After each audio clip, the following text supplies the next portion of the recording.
Kesaksian Satpam berbeda soal polisi tembak pelajar di Semarang, tidak ada tawuran. Keterangan Satpam Perumahan soal siswa di Semarang tewas ditembak polisi berbeda dengan klaim dari polisi.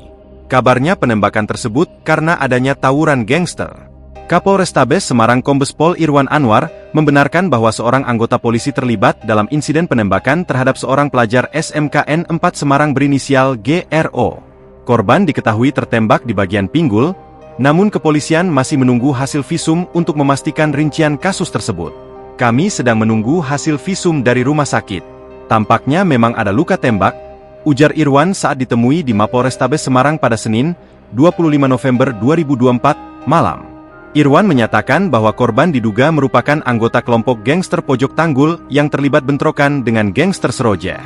Tawuran itu terjadi di depan kawasan perumahan Paramount, Semarang Barat, pada Minggu, 24 November 2024, sekitar pukul 1 waktu Indonesia Barat. Menurut Irwan, saat tawuran berlangsung, seorang anggota penyidik Polrestabes Semarang kebetulan melintas saat hendak pulang ke rumah.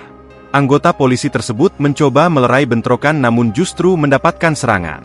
Kapolrestabes menyatakan bahwa anggota polisi yang terlibat penembakan telah diamankan oleh pengamanan internal, Paminal, Propam untuk pemeriksaan lebih lanjut. Korban sendiri sempat dilarikan ke RSUP Karyadi Semarang.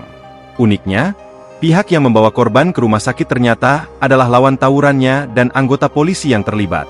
Namun, klaim polisi soal lokasi tawuran di perumahan Paramount dibantah oleh salah satu satpam di kawasan tersebut. Tidak ada tawuran di sini. Rekan saya yang bertugas malam juga memastikan tidak ada kejadian seperti itu.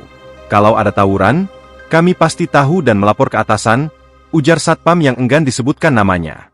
Pihak sekolah juga membantah dugaan bahwa korban merupakan anggota gangster.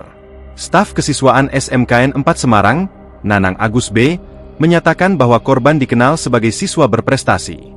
Kalau korban tergabung dalam gangster, kami tidak tahu. Tapi dari rekam jejaknya, dia itu anak yang baik dan berprestasi. Jadi, kesimpulan kami, kecil kemungkinan dia terlibat gangster, terangnya.